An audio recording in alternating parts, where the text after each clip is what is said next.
My God, देखो। वो एक वे पर चलते चलते बेइख्तियार ठटकी थी। सालार ने उसकी नजरों का ताक़ुब किया। वो दोनों रेस कोर्स में लगने वाले एक मेले को देखने आए थे।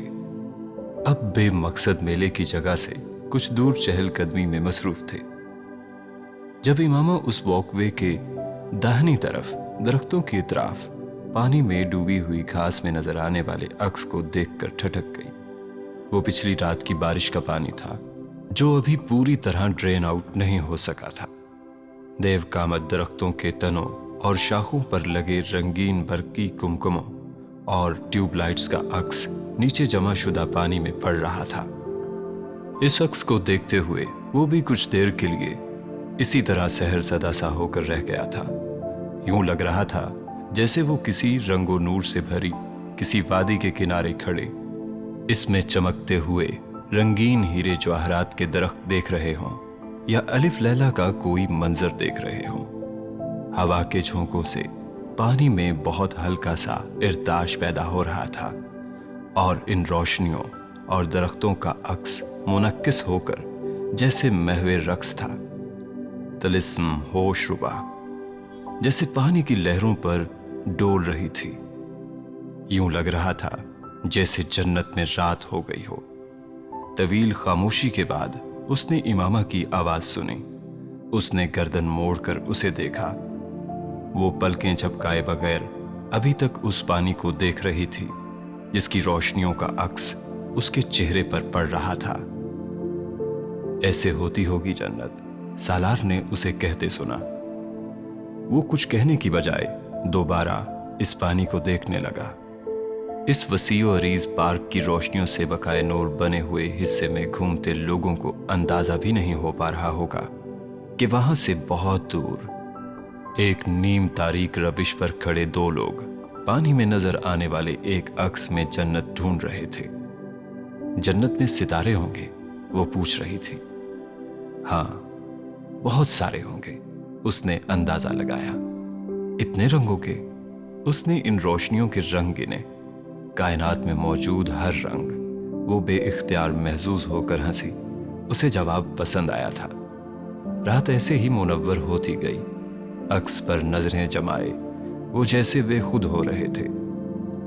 उससे ज्यादा रोशन, इससे ज्यादा मुनव्वर, सालार ने बेइख्तियार कहा। वो झुकी और अपनी उंगलियों से अक्स को छूने की कोशिश की। सालार ने बरवक्त उसे खींचा। दरख्तों पर लाइट्स ऑन है, पानी में करंट भी हो सकता है। वो नाराज हुआ था। मैं इसे छूना चाहती थी। ये अक्स जन्नत नहीं है। जन्नत में और क्या होगा? तुम। उसने गर्दन मोड़कर उसे देखा। वो अक्स को देख रहा था। सिर्फ मैं और तुम नहीं होंगे? पता नहीं। उसने गर्दन मोड़कर बेहद अजीब मुस्कुराहट के साथ उसे देखा। तो फिर तुम कैसे जानते हो कि मैं वहां होंगी? उसने उसे तंग किया। जन्नत के अलावा कहीं और रखा जा सकता है तुम्हें? उसने जवाबन सवाल किया। उसके लहजे में रश्क था। वो हंस पड़ी। इतनी आसानी से मिल जाती है जन्नत? उसने जैसे सालार को जताया। मुझे आसानी से नहीं मिलेगी, तुम्हें आसानी से मिल जाएगी। उसका लहजा फिर अजीब सा था। क्यों? वो हैरान हुई। तुम जितनी आसानी से हर चीज में जन्नत ढूंढ लेती हो, मैं आज तक नहीं ढूंढ सका। इसलिए कह रहा हूं। वो ठीक कह रहा था। 2 दिन पहले वो घर के लिए लैंप खरीदने गए थे। उन्होंने बेडरूम के लिए लैंप्स का एक सेट खरीदा और वो रात को नावल पढ़ते पढ़ते लैंप शेड को देखने लगी। वो ईमेल चेक करने के बाद अपना लैपटॉप बंद करने लगा तो उसने इमामा को देखा। वो अब भी इसी तरह लैंप शेड पर नजरें जमाए बैठी थी। क्या देख रही हो तुम? वो हैरान हुआ।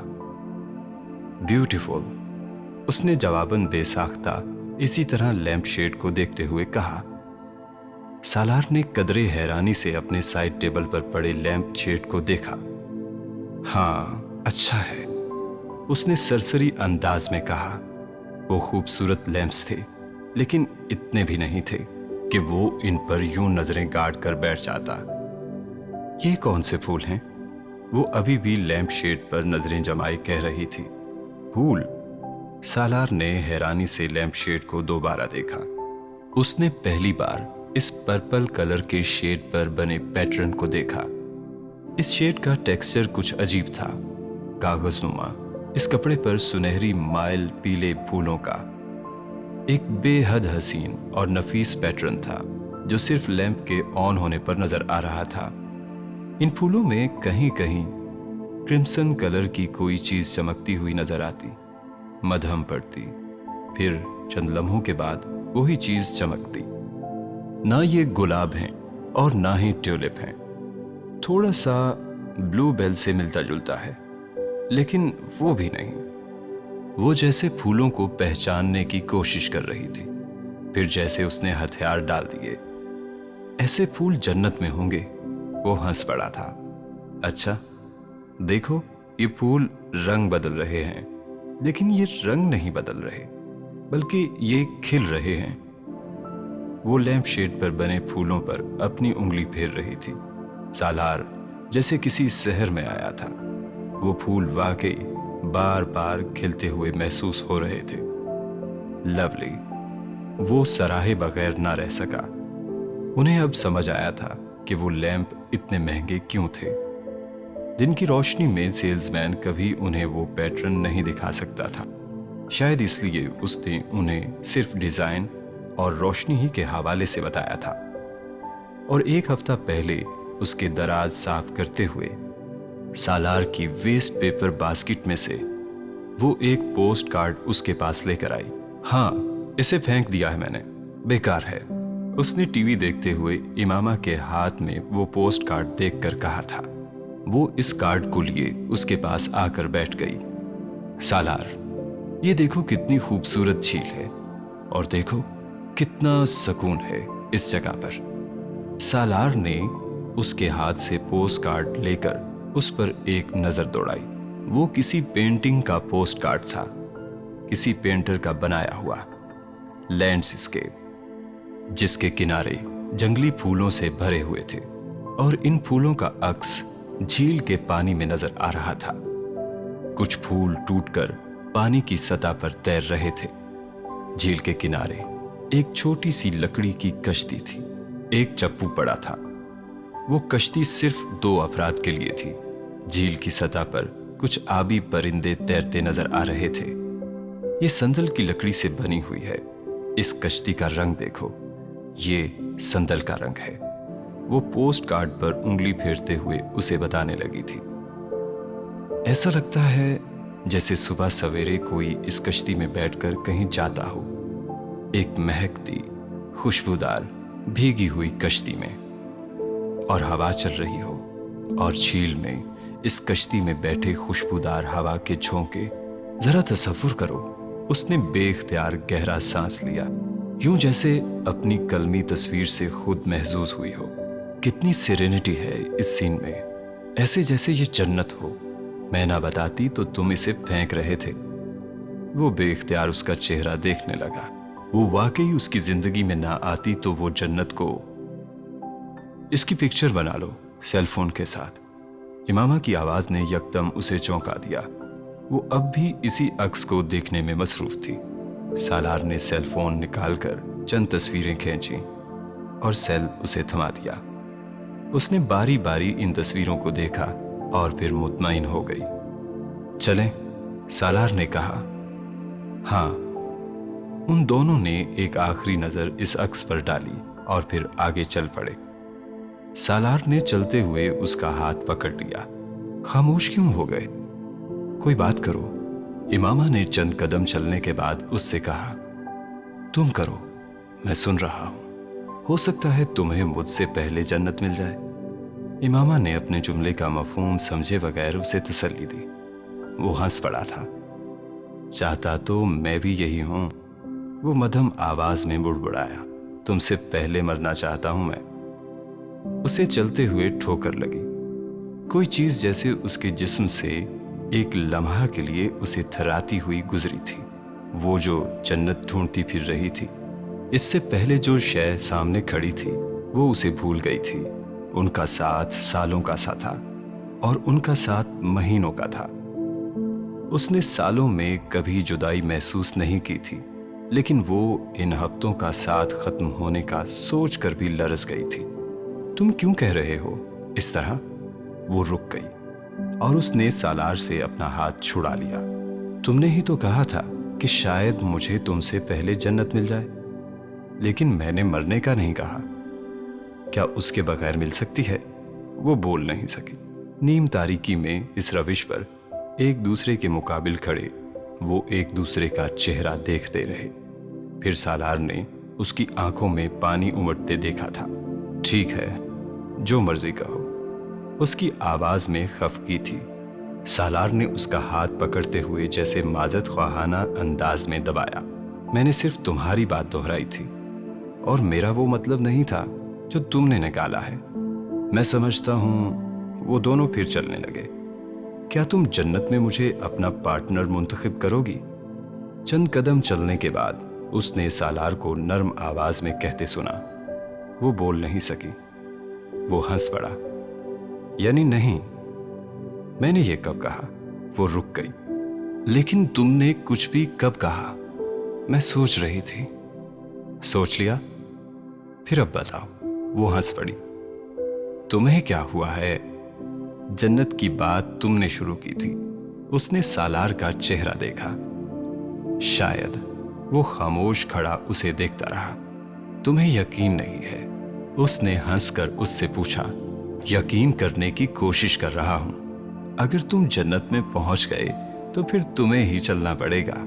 اس نے مذاق کیا۔ اور اگر کوئی اور بھی پہنچ گیا تو؟ اس کی مسکراہٹ غائب ہو گئی تھی۔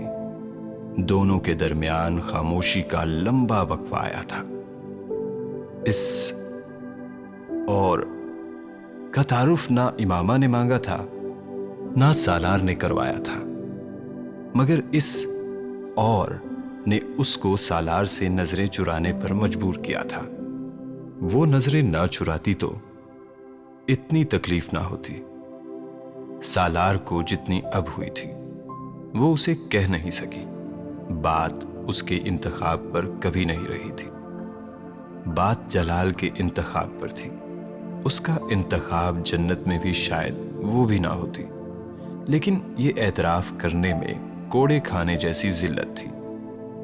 چپ بہتر تھی، لیکن اسے یہ اندازہ نہیں ہوا تھا کہ اس کی چپ سالار کو اس وقت کوڑے کی طرح لگی تھی۔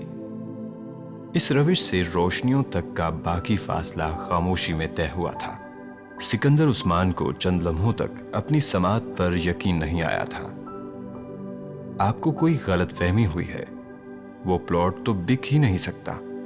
سالار کے نام ہے وہ، انہوں نے احتشام الدین سے کہا۔ وہ ان کے ایک کاروباری دوست تھے، اور چند منٹ پہلے انہوں نے سکندر عثمان کو فون کر کے ایک پلاٹ کی فروخت کے بارے میں شکایت کی تھی۔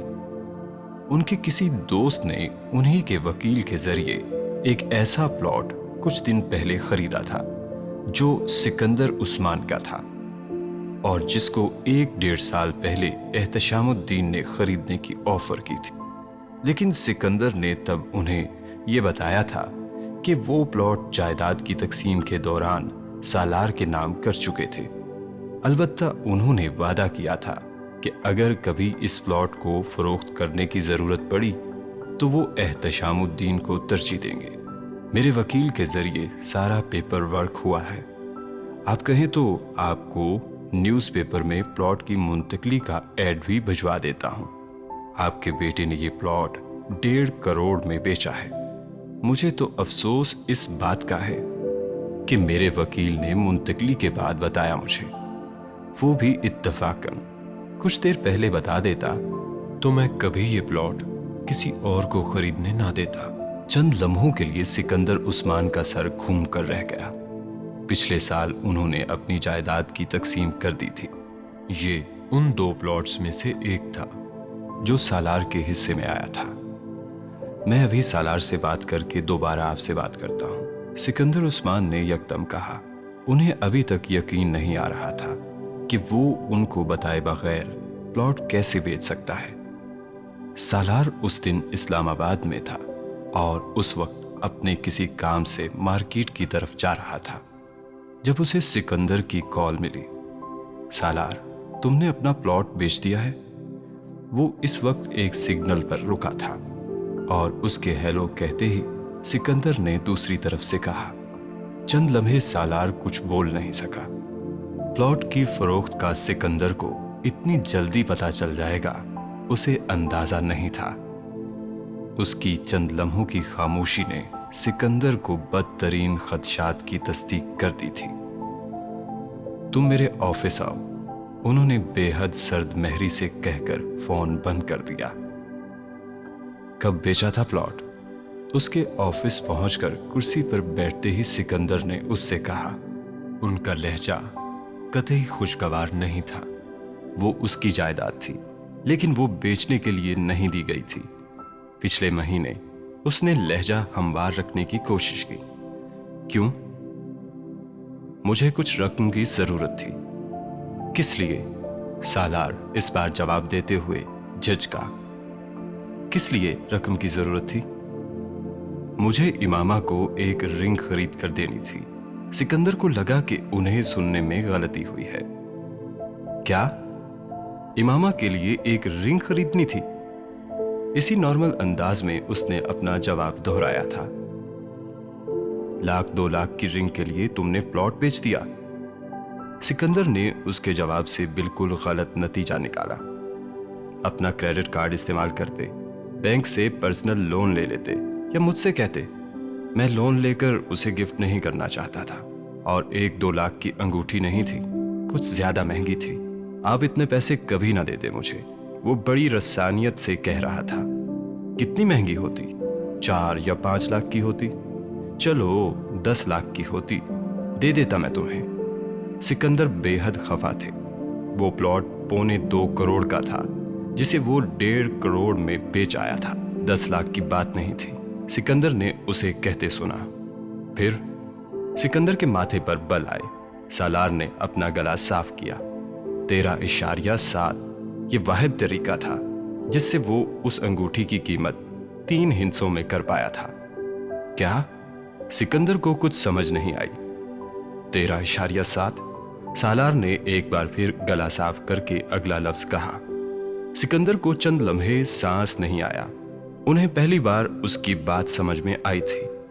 13.7 मिलियन की रिंग दी है तुमने उसे? उनका जहन जैसे भग से उड़ गया था।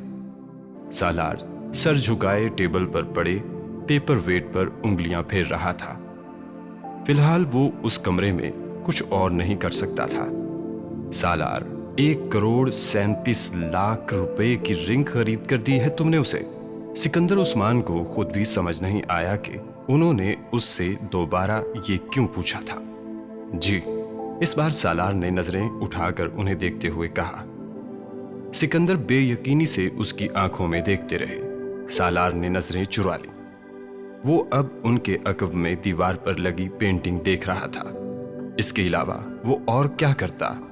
उसके चेहरे पर नजरें जमाए सिकंदर ने रिवॉल्विंग चेयर की पुश्त से टेक लगाई।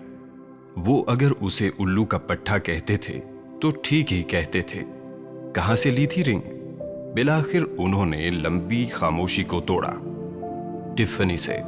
उन्हें ऐसे ही किसी नाम की तवक्को थी। डिजाइन कराया होगा। इस मालियत की अंगूठी नादिर ही हो सकती थी। जी, ज्वेलरी स्टेटमेंट। उसने टिफनी की सबसे महंगी रेंज में आने वाली ज्वेलरी की कलेक्शन का नाम लिया। वो जिंदगी में हमेशा कीमती चीजें खरीदने और इस्तेमाल करने का आदी था। सिकंदर ये जानते थे, लेकिन ये पहला मौका था कि उन्हें उसकी इस आदत पर एतराज हुआ था। नहीं तो कोई इससे ज्यादा महंगी रिंग नहीं थी। अभी दूसरा प्लॉट पड़ा था, 4 हीरे और लगवा देते उसमें। सिकंदर ने टेबल पर पड़े सिगार केस से एक सिगार निकालते हुए बेहद संजीदगी से उससे कहा। सालार के दाएं गाल में डिंपल पड़ा। उसने यकीनन अपनी मुस्कुराहट जब्त की थी। सिकंदर का ख्याल था ये मुस्कुराहट शर्मिंदगी नहीं थी। उनके पांव तले से यकीनन जमीन खिसक जाती अगर उन्हें यह पता चलता कि उसने पहले दोनों प्लॉट्स बेचकर उसे एक नेकलेस देने का सोच रखा था। लेकिन फिर यह इत्तेफाक ही था कि उसे ایک انگوٹھی دینے کا خیال آیا جو امامہ مستقل طور پر پہن سکتی تھی۔ سگار سلگائے، ریوالونگ چیئر کی پشت سے ٹیک لگائے، وہ اب بھی اسی پر نظریں جمائے ہوئے تھے اور خود پر مسلسل جمی ان کی نظروں نے سالار کو گڑبڑانا شروع کر دیا تھا۔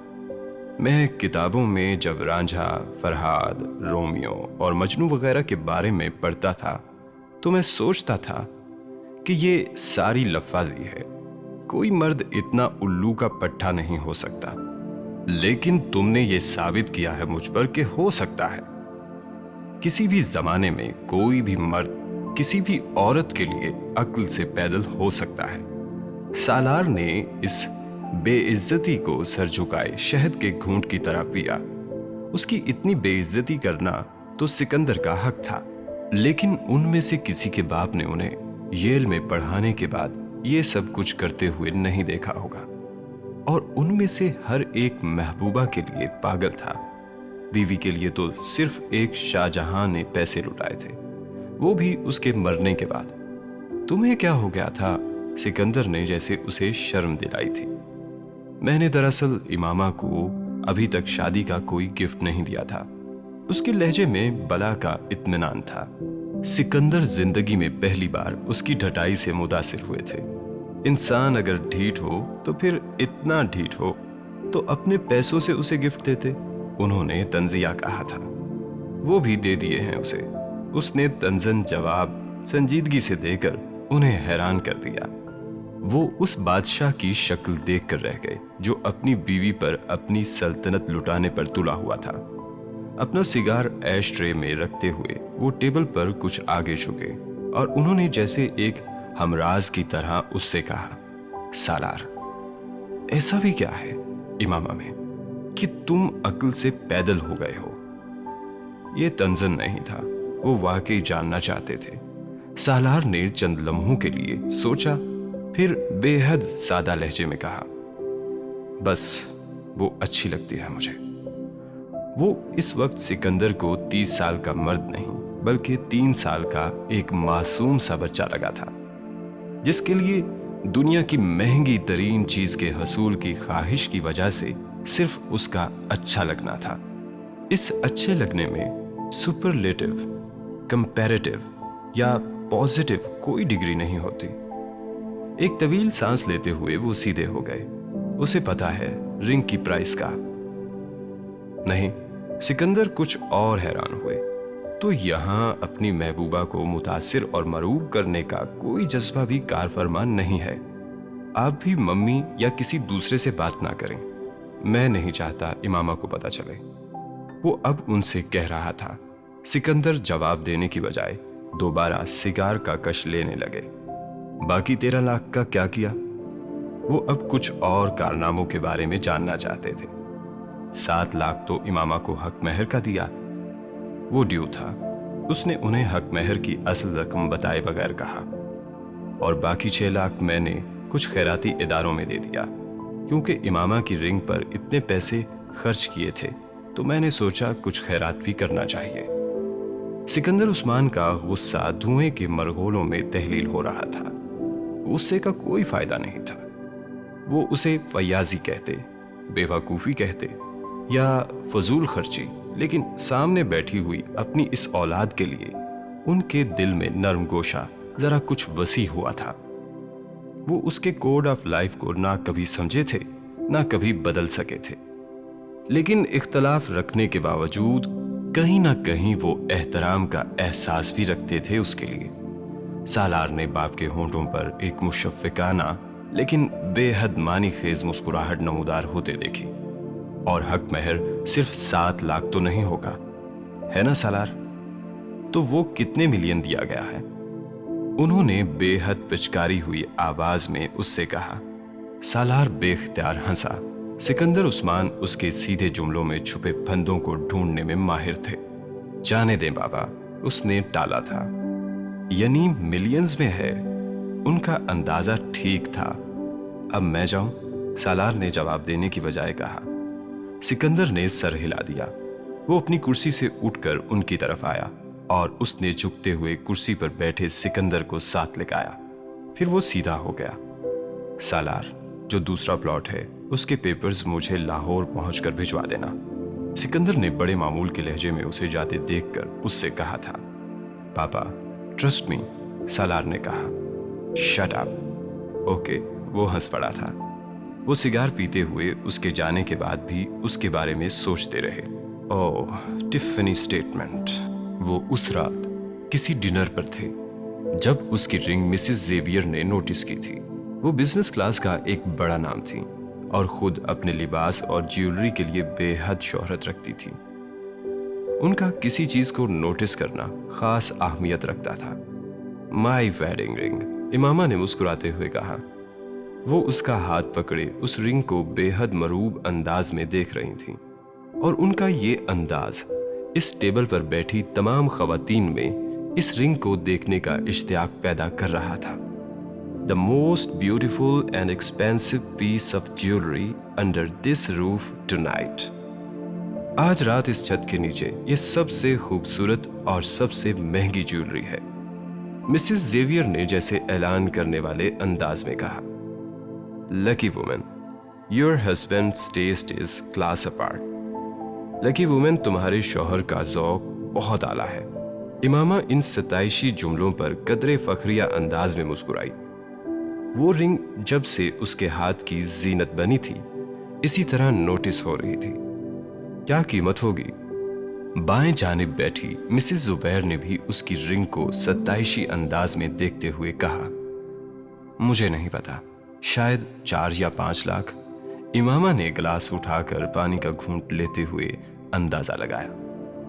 एक लम्हा के लिए उसने टेबल पर छा जाने वाली खामोशी को महसूस किया, फिर खुद पर जमी नजरों को। डॉलर्स या पाउंड्स? उसने बेहद हैरानी से मिसेस जेवियर की शक्ल देखी। वो हंस पड़ी। उसने उसे मजाक समझा था। मेरा शौहर इतना बेवकूफ नहीं हो सकता, उसने बेसाख्ता कहा। मिसेस जेवियर ने दोबारा ये सवाल नहीं किया। वो समझी थी इमामा कीमत बताना नहीं चाहती। सालार, उस रिंग की क्या कीमत है? उस रात बेड पर बैठे नावल पढ़ते इमामा को यकदम मिसेस जेवियर का सवाल याद आया। अपना हाथ सालार के सामने फैलाते हुए उसने कहा, क्यों? वो भी कोई किताब पढ़ते हुए चौंका था। मिसेस जेवियर ने और सब लोगों ने भी बहुत तारीफ की। उसने बेहद फखरिया अंदाज में कहा, दैट्स गुड। वो मुस्कुराकर दोबारा किताब की तरफ मतवज्जो हो गया। मिसेस जेवियर ने कीमत पूछी थी। उसने कहा 4 या 5 लाख होगी। उन्होंने पूछा डॉलर्स या पाउंड्स? मैंने कहा मेरा शौहर इतना बेवकूफ नहीं हो सकता। वो बेइख्तियार किताब पर नजरें जमाए हंस पड़ा। क्या हुआ? वो चौंकी। कुछ नहीं, कुछ पढ़ रहा था, सालार ने बेसाख्ता कहा। तो क्या कीमत है इसकी? इमामा ने दोबारा पूछा। ये अनमोल है, सालार ने उसका हाथ पकड़कर कहा। कोई भी चीज जो तुम्हारे हाथ में हो अनमोल है। फिर भी उसने इसरार किया।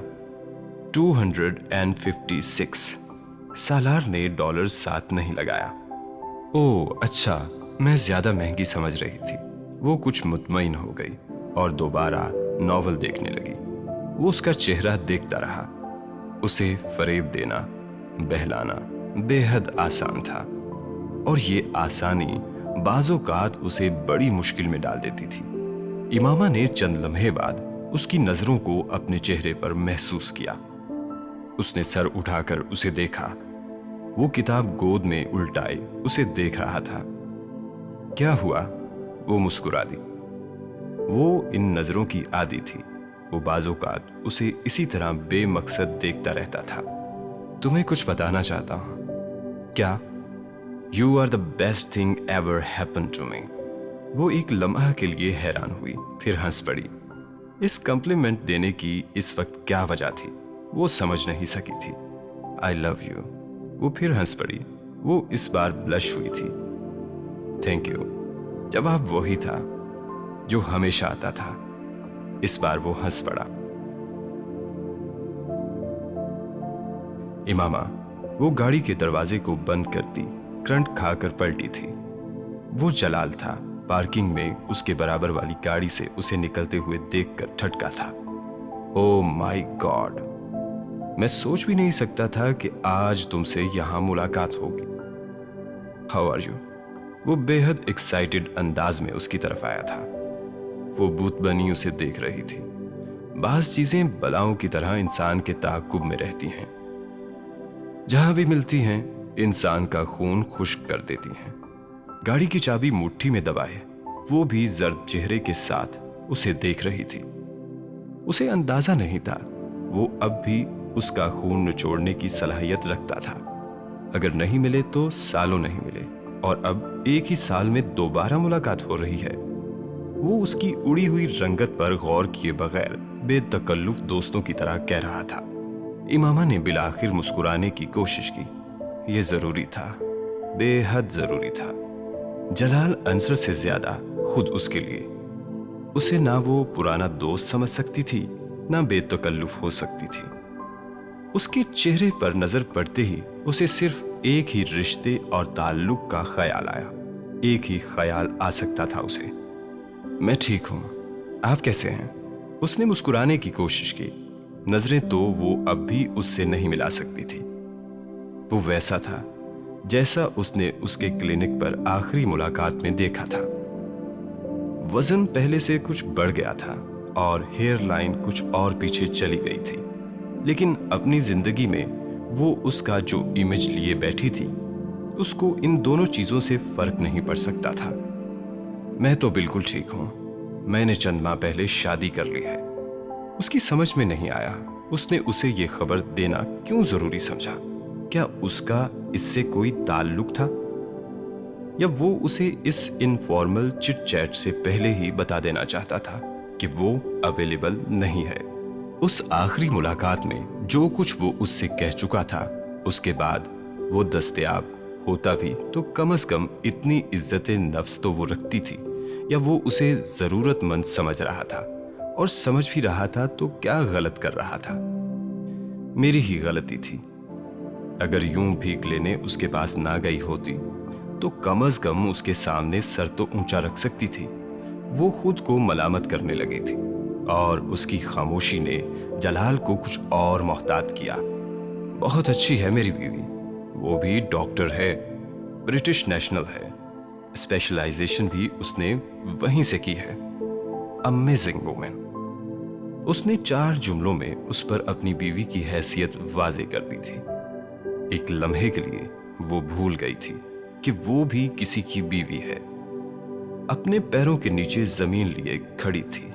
उसके मुंह से किसी दूसरी औरत के लिए मेरी बीवी के अल्फाज ने चंद लम्हों के लिए उसे इसी तरह उधेड़ा था। मुबारक हो, उसने बिलाखिर वो लफ्ज कहे जो उसे कहने चाहिए थे। थैंक्स, मैं तुमको जरूर बुलाता अगर मेरे पास तुम्हारा कांटेक्ट नंबर होता। पहली बार तो नहीं बुला सका था, लेकिन दूसरी बार तो बुला सकता था। जलाल ने बात करते करते जैसे मजाक किया था। वो मुस्कुरा नहीं सकी। वो कभी उसके इस मजाक पर मुस्कुरा नहीं सकती थी। तुमने तो उसके बाद कोई राबिता ही नहीं किया, कोई फोन, कोई विजिट, कुछ नहीं। मैं तो इंतजार ही करता रहा। वो अब उसका जायजा ले रहा था, और उसे उसमें होने वाली तब्दीलियों का भी एहसास हुआ था। ये इमामा 7-8 माह पहले वाली इमामा से बेहद मुख्तलिफ थी। वो अब भी पहले की तरह एक चादर में मलबूस थी, लेकिन उसकी चादर और लिबास बेहद नफीस और महंगे थे, बावजूद इसके कि वो कैजुअल ड्रेस में थी। उसके हाथों और कानों में पहनी हुई ज्वेलरी ने जलाल को एक लम्हा के लिए चौंकाया था। उसकी वेडिंग फिंगर में एक रिंग थी, लेकिन ये वो वहम था जिसकी वो तस्दीक नहीं चाहता था। क्यों? पता नहीं क्यों। ये वो चेहरा नहीं था जिसे उसने अपने क्लिनिक पर देखा था। मेकअप से आरी चेहरे के साथ वो इमामा उसे डरी, सहमी, कंफ्यूज्ड और बहुत बुझी हुई लगी थी। सामने खड़ी इमामा के चेहरे पर भी मेकअप नहीं था, और उसके बाल भी बेहद आम अंदाज में ढीले जूड़े की शक्ल में लिपटे हुए उसकी गर्दन की पुश्त पर नजर आ रहे थे। यूं जैसे वो इत्तफाकन किसी काम से घर से निकली हो لیکن اس کے باوجود اس کے چہرے اور آنکھوں میں ایک چمک تھی۔ اس کی باڈی لینگویج 10-12 سال پہلے کی امامہ کی طرح تھی، وہ امامہ جس سے پہلی بار مل کر وہ اٹریکٹ ہوا تھا، کیئرلیس، بے نیاز، لیکن بے حد پر اعتماد اور پرسکون۔ ایک نظر میں ہی جلال کو احساس ہو گیا تھا کہ امامہ ہاشم بہت بدل چکی ہے۔ کیسے اور کیوں؟ اسے تھوڑی سی بے چینی ہوئی۔ اس کے عقب میں کھڑی اس قیمتی گاڑی کو بظاہر سرسری دیکھتے ہوئے جلال نے اس سے پوچھا، تم اب بھی اسی فارماسیوٹیکل کمپنی میں کام کرتی ہو؟ اس کا جی چاہا تھا کہ کاش اس میں آنے والی ساری تبدیلیاں کسی بونس، کسی ہینڈسم پیکج کی مرہون منت ہو۔ کمینی خواہش تھی، لیکن جلال انصر کی اس وقت یہی خواہش تھی۔ مرد کو اپنی متروکہ عورت کو مووڈ آن دیکھ کر حد تک کا احساس ہوتا ہے، اور وہ اس احساس سے بچنا چاہتا تھا۔ نہیں، میں نے جاب چھوڑ دی تھی، اس نے مدھم آواز میں کہا۔ اوہ اچھا، وہ بڑبڑایا، تو تم کچھ نہیں کر رہی آج کل؟ امامہ چند لمحے خاموش رہی۔ اگلا جملہ کہنا مشکل تھا، مگر بے حد ضروری تھا۔ میری شادی ہو گئی ہے۔ وہ اب بھی یہ نہیں کہہ سکی کہ میں نے شادی کر لی ہے۔ جلال کے چہرے سے ایک لمحہ کے لیے مسکراہٹ غائب ہو گئی۔ اوہ اچھا، کانگریچولیشنز۔ وہ بر وقت سنبھلا تھا۔ امامہ نے اس کی آواز کی لڑکھڑاہٹ نوٹس نہیں کی تھی۔ تم نے بتایا ہی نہیں، نہ انوائٹ کیا۔ کیا کرتا ہے وہ؟ آپ جانتے ہیں اسے، سالار سکندر۔ اس نے گلا صاف کر کے کہا۔ اوہ، ایک لمحے کے لیے جلال کے پاس کہنے کے لیے کچھ نہیں بچا۔ وہ بینکر ہے، میں جانتا ہوں۔ جلال اس کی بات کاٹ کر اسے سالار کا بینک اور اس کی ڈیزگنیشن بتانے لگا۔ آپ کو کیسے پتا ہے؟ وہ حیران ہوئی۔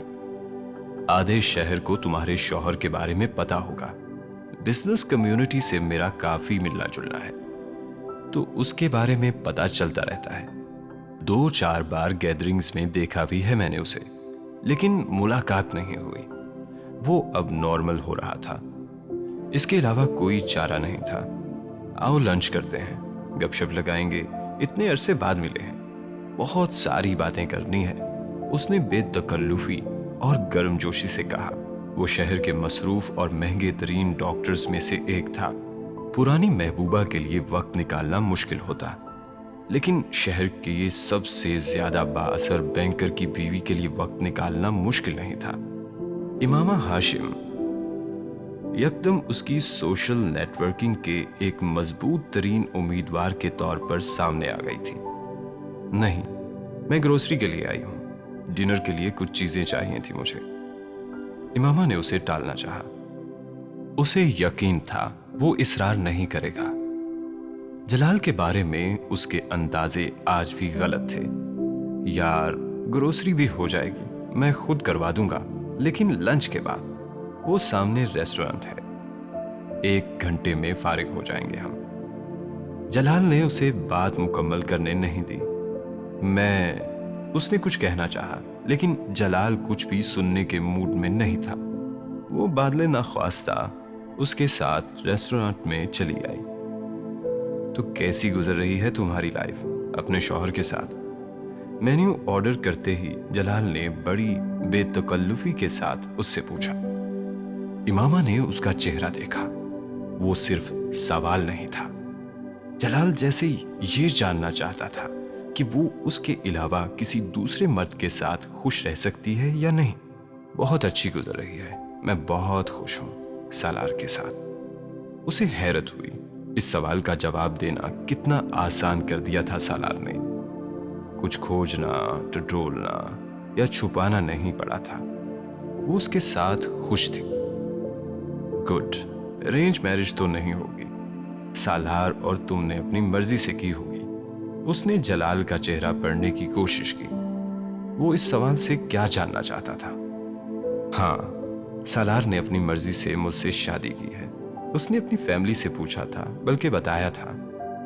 سالار کا خیال تھا کہ مرد کو شادی کرتے وقت اپنی مرضی دیکھنی چاہیے، فیملی کی نہیں۔ جلال کے چہرے کا رنگ بدلا تھا اور خود وہ بھی چند لمحے تک اگلا جملہ نہیں بول سکی۔ اس نے وہ آخری بات کس حوالے سے اور آخر کیوں کہی تھی، اس کی وجہ اس وقت وہ بھی سمجھ نہیں پائی تھی۔ وہ نہ اسے کوئی تانا دینے آئی تھی، نہ گلہ کرنے۔ پھر ایسی بات، بہت زیادہ انڈیپینڈنٹ سوچ رکھتا ہے وہ۔ اس نے چند لمحوں بعد جلال کو جیسے کچھ تعویل دینے کی کوشش کی۔ تعویل پچھلے جملے سے بھی زیادہ چبھی تھی۔ ظاہر ہے سالانہ لاکھوں کمانے والے شوہر کی تعریف بیوی پر فرض ہوتی ہے۔ اس بار اس کا ہنس کر کہا ہوا جملہ امامہ کو چبھا تھا۔ لاکھوں کا تو مجھے نہیں پتا، لیکن اچھے شوہر کی تعریف بیوی پر فرض ہوتی ہے۔ جلال نے اس کے جملے کو نظر انداز کرتے ہوئے ہنس کر کہا، تو پتہ رکھا کرو نا اس کے لاکھوں کا۔ کیسی بیوی ہو تم؟ 1.5-2 کروڑ تو بنا ہی لیتا ہوگا سال میں۔ بہت بڑے بڑے مرجرز کروا رہا ہے تمہارا شوہر، تمہیں بتاتا نہیں؟ نہیں، ہم اور چیزوں کے بارے میں باتیں کرتے ہیں، ضروری چیزوں کے بارے میں۔ اس کا لہجہ بے حد سادہ تھا، لیکن جلال کے پیٹ میں گریں پڑی تھیں۔ اس نے زوردار کہکہا لگایا۔ بعض دفعہ ہنسی کی شدید ضرورت پڑ جاتی ہے۔ چالاک مردوں کو ایسی ہی بیویوں کی ضرورت ہوتی ہے۔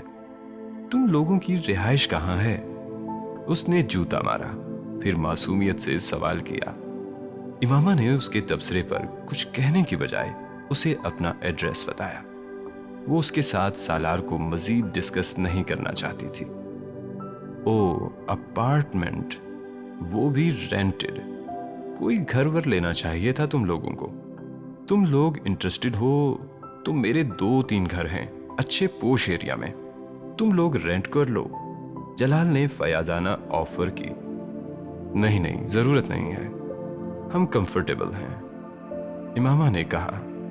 وہ اب اسے اپنے گھر کی تفصیلات بتانے لگا، اس کا رقبہ، اس کا نقشہ اور دنیا جہاں کا وہ ساز و سامان جو اس نے اپنے گھر کے اندر اکٹھا کیا تھا۔ تم سالار کے ساتھ آؤ نا کسی دن کھانے پر۔ بات کرتے کرتے اس نے یوں کہا جیسے وہ واقعی صرف دوست ہی تھے اور دوست ہی رہے تھے۔ وہ بول نہیں سکی۔ اگر وہ بے حس تھا تو بہت ہی زیادہ تھا، اگر ظالم تھا تو انتہا کا تھا۔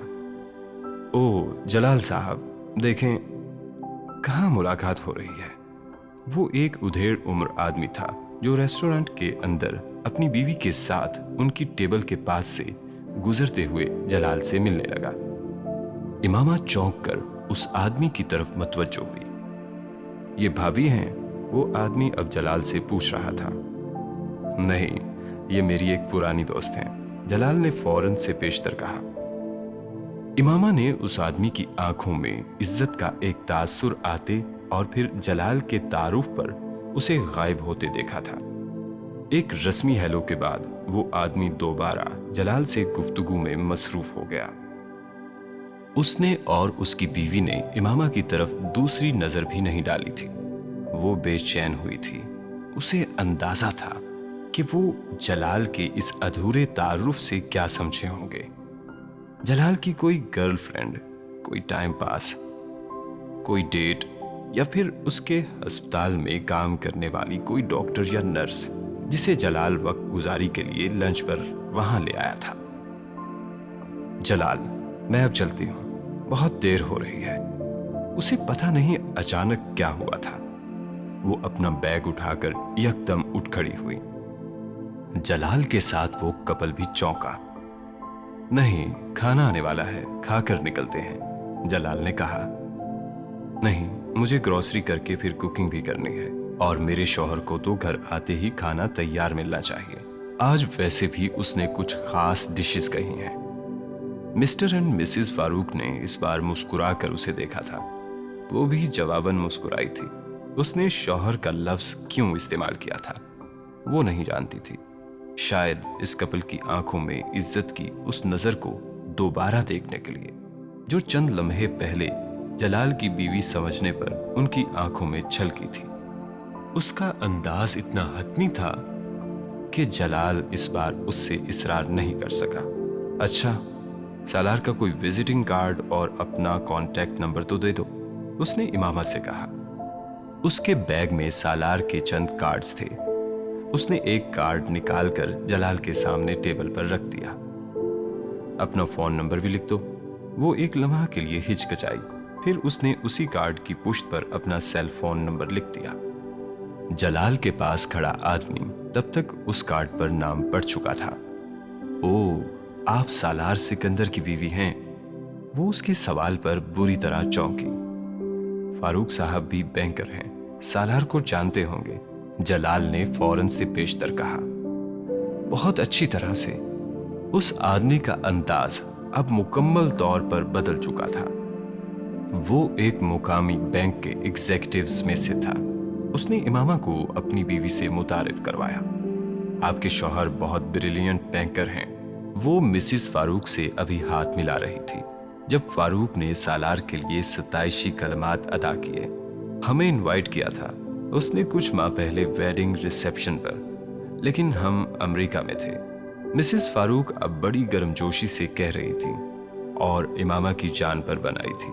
وہ اندازہ نہیں کر پائی تھی کہ وہ سالار کے کتنے قریب تھے یا صرف سوشل سرکل کا حصہ تھے۔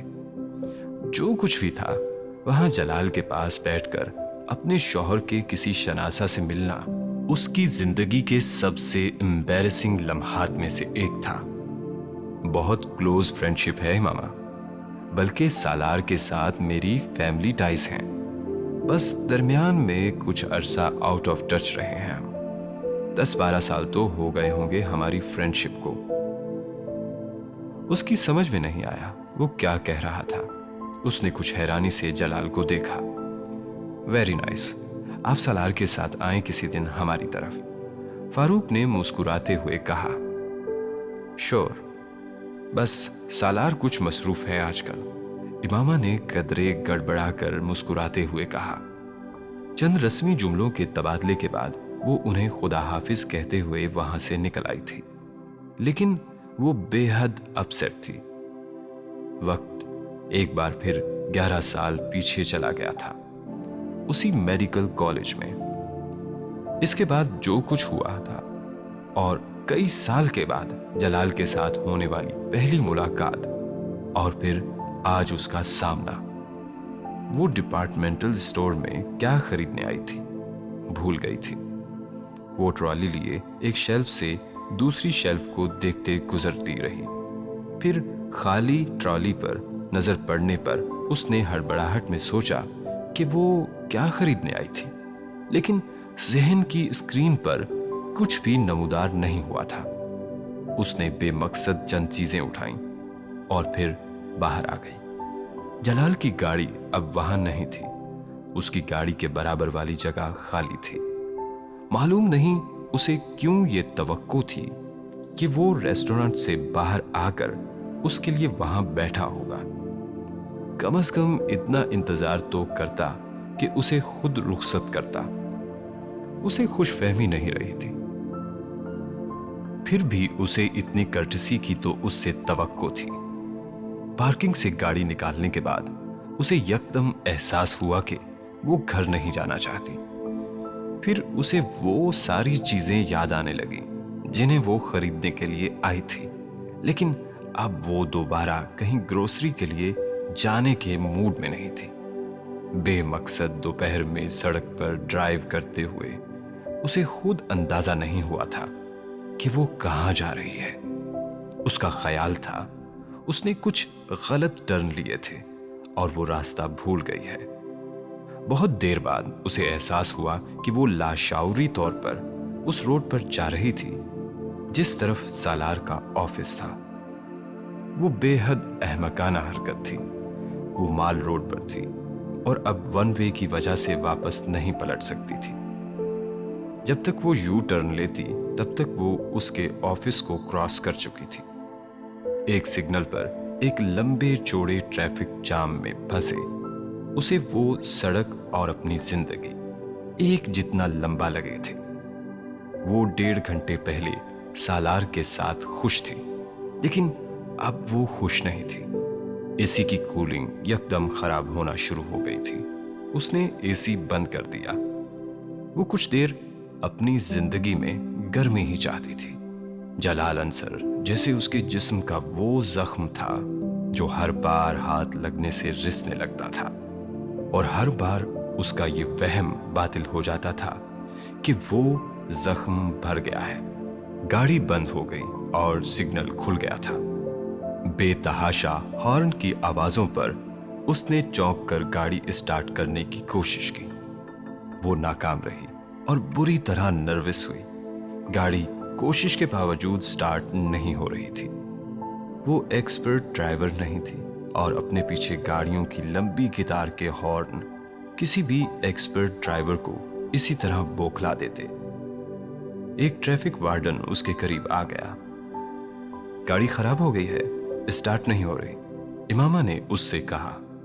پھر لفٹر سے اسے ہٹانا پڑے گا ورنہ ٹریفک جام ہو جائے گی، اس نے اسے بتایا۔ سگنل تب تک دوبارہ بند ہو چکا تھا۔ وہ وائرلیس پر لفٹر کو بلانے لگا اور بے حد ہڑبڑائے ہوئے انداز میں گاڑی کو سٹارٹ کرنے کی کوشش کرنے لگی۔ وہ ناکام رہی تھی۔ لفٹر آنے پر وہ گاڑی سے باہر نکل آئی۔ لفٹر میں بیٹھا آدمی اس کو قریبی پارکنگ میں پہنچانے کے بارے میں اسے بتاتے ہوئے کسی رکشہ یا ٹیکسی میں اسے وہاں تک جانے کا کہہ کر غائب ہو گیا۔ مال روڈ پر اس ٹریفک کے درمیان اسے کوئی رکشہ یا ٹیکسی نہیں مل سکتی تھی۔ ہاں، واحد کام جو وہ کر سکتی تھی وہ سڑک کراس کر کے کچھ فاصلے پر سالار کے آفس تک جانا تھا۔ اسی خالی الذہنی کے عالم میں مال روڈ عبور کر کے اس نے سیل نکال کر سالار کو فون کرنا شروع کر دیا۔ سالار کا فون آف تھا۔ اس کا مطلب یہ تھا کہ اسے اس کے آفس ہی جانا تھا۔ چند منٹ اور چلنے کے بعد اس کے جوتے کا اسٹریپ نکل گیا۔ آج برا دن نہیں تھا بلکہ بدترین دن تھا۔ پسینے سے شرابور ٹوٹے ہوئے جوتے کے ساتھ وہاں کھڑے اس نے ایک بار پھر کسی رکشہ یا ٹیکسی کو ڈھونڈا۔ وہ اس ٹوٹے ہوئے جوتے کے ساتھ اس کے آفس نہیں جانا چاہتی تھی، لیکن فی الحال اسے اس کے علاوہ کوئی چارہ نظر نہیں آیا تھا۔ اسے اپنی حالت پر رونا آنے لگا تھا، لیکن اس رونے کا تعلق اس کی اس حالت سے زیادہ اس کی ذہنی کیفیت سے تھا۔ وہ اس وقت کچھ ایسی ہی دل برداشتہ تھی۔ اس کے بینک کی اس شاندار عمارت کے سامنے جوتا گھسیٹتے وہ ایک لمحہ کے لیے ہچکچائی، لیکن پھر اس کے ذہن میں آیا کہ وہ سیدھی اس کے آفس چلی جائے۔ گارڈز کو اپنا تعارف کرواتے ہوئے اس نے ان کی آنکھوں میں اتنی حیرانی اور بے یقینی دیکھی تھی کہ اس کی عزت نفس میں کچھ اور کمی آئی تھی۔ لیکن مین ریسیپشن میں داخل ہوتے ہی اس کی عزت نفس مکمل طور پر ختم ہو گئی تھی۔ شاندار انٹیریئر والا وسیع و عریض ماربلڈ ہال اس وقت سوٹڈ بوٹڈ کارپوریٹو کلائنٹ سے بھرا ہوا تھا۔ آفس کا یہ لے آؤٹ کبھی اس کے تصور میں آ جاتا تو وہ وہاں کبھی نہ آتی، لیکن اب وہ آ چکی تھی۔ ٹوٹی ہوئی چپل فرش پر گھسیٹتے ہوئے اسے اپنا آپ واقعی معذور لگ رہا تھا۔ ریسیپشن کاؤنٹر پر اس نے سالار سکندر سے اپنا رشتہ ظاہر کرنے کی حماقت نہیں کی تھی۔ مجھے سالار سکندر سے ملنا ہے، اس نے ریسیپشنسٹ سے پوچھنے پر کہا۔ پہلے اگر پسینہ تپتی دھوپ کی وجہ سے آ رہا تھا تو اب یہاں اس ماحول کی وجہ سے اسے ٹھنڈا پسینہ آ رہا تھا۔ کیا آپ نے اپوائنٹمنٹ لیا ہے میڈم؟ ریسیپشنسٹ نے بے حد پروفیشنل انداز میں مسکراتے ہوئے اس سے پوچھا۔ اس کا ذہن ایک لمحہ کے لیے بلینک ہو گیا۔ اپوائنٹمنٹ؟ وہ حیران ہوئی تھی۔ اس نے جواب دینے کی بجائے ہاتھ میں پکڑے سیل پر ایک بار پھر اس کا نمبر ڈائل کیا۔ اس بار کال ریسیو نہیں ہوئی تھی، لیکن بیل بجی تھی۔ میں اس کی دوست ہوں، اس نے کال ختم کرتے ہوئے بے ربطی سے کہا۔ ابھی وہ ایک میٹنگ میں ہیں، انہیں تھوڑی دیر میں انفارم کر دیتی ہوں۔ आपका नाम? रिसेप्शनिस्ट ने कहा, इमामा। वो अपना नाम बताकर हॉल में पड़े सोफों में से एक सोफे पर जाकर बैठ गई। उसे तकरीबन 15 मिनट इंतजार करना पड़ा। हाथ पर हाथ रखकर बैठे हुए आते जाते लोगों को देखते उसे ये लम्हे बहुत तवील लगे थे। 15 मिनट बाद उसने चंद अफराद के साथ सालार को बातचीत करते रिसेप्शन पर नमूदार होते देखा। वो उससे काफी फासले पर था और इधर उधर नजर दौड़ाए बगैर वो उन लोगों के हमरा रिसेप्शन की एंट्रेंस तक आ चुका था। एक लम्हा के लिए इमामा को खदशा हुआ कि वो कहीं उनके साथ बाहर न निकल जाए, लेकिन दरवाजे से कुछ पहले उन लोगों से हाथ मिलाने लगा था। वो उन्हें छोड़ने के लिए वहां आया था। चंद मिनट दरवाजे पर उन लोगों के साथ बात करने के बाद वो इधर उधर देखे बगैर लंबे लंबे डग भरता हुआ दोबारा वापस जाने लगा। रिसेप्शनिस्ट ने उसे रोका। उसने यकीनन दूर सोफे से खड़ी होती हुई इमामा को देख लिया था, वरना वो सालार को कभी वहां रोककर उसके किसी विजिटर के बारे में इन्फॉर्म ना करती। इमामा ने सालार को रिसेप्शनिस्ट की बात सुनने और फिर ठटकते देखा।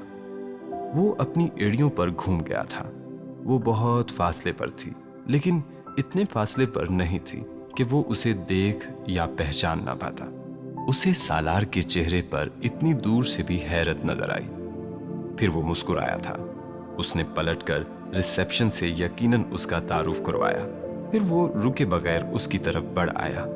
अगर वो उससे घर में सामना कर रही होती तो इस वक्त वो सालार से लिपट कर बच्चों की तरह रो रही होती।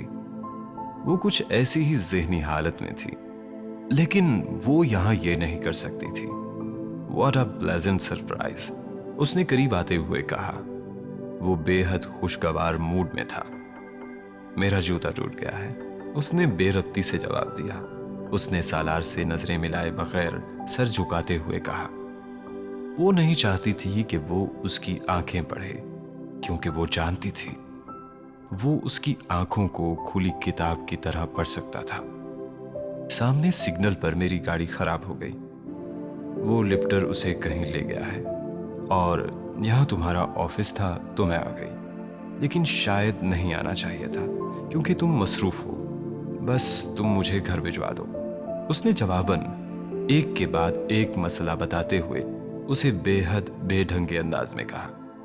नो प्रॉब्लम, सालार ने उसके चेहरे को गौर से देखते हुए उसे तसल्ली दी। सॉरी मैम, आप मुझे अपना तारुफ करवा देती तो मैं आपको ऑफिस में बिठा देती। डेस्क पर बैठी लड़की ने उसके करीब आकर माजरत की थी।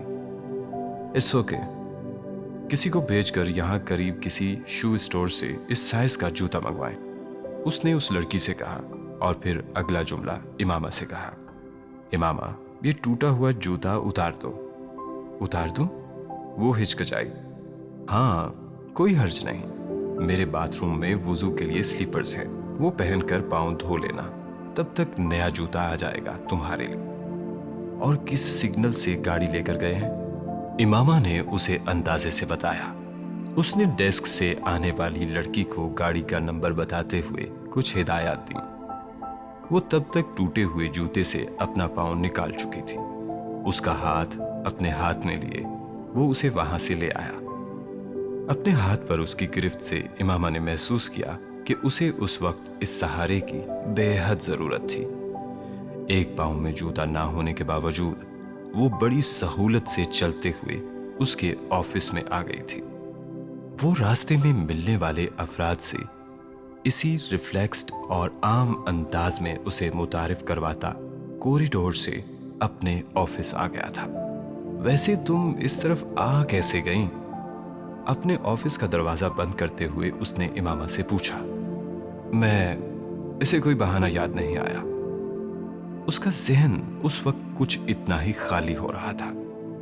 सालार चंद लम्हे जवाब का इंतजार करता रहा, फिर उसने बात बदल दी।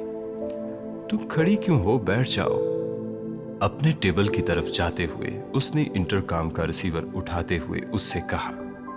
उसकी साइड डेस्क पर रखी अपनी एक फ्रेम्ड तस्वीर से नजरें हटाते हुए वो कमरे के एक कोने में पड़े सोफों में से एक पर बैठ गई। वो इंटरकॉम पर उसके लिए कोई जूस लाने का कह रहा था। जब उसका फोन बजने लगा, उसने अपना सेल फोन उठाकर कॉल रिसीव की। चंद लम्हे वो फोन पर बात करता रहा। फिर उसने इमामा से कहा, इमामा, तुम्हारा क्रेडिट कार्ड कहाँ है? वो उसके सवाल पर चौंक गई। उसके पास एक सप्लीमेंट्री कार्ड था। मेरे बैग में, जरा चेक करो। उसने बैग से वॉलेट निकाला और फिर बारी बारी उसके तमाम हिस्से चेक किए। वहां कार्ड नहीं था। उसके हाथ के तोते उड़ गए। इसमें नहीं है, उसने उड़ी हुई रंगत के साथ सालार से कहा। उसने जवाब देने की बजाय फोन पर कहा, बिल्कुल, मेरी बीवी छोड़ आई थी वहां, मैं मंगवा लेता हूं, थैंक यू। उसने फोन बंद कर दिया।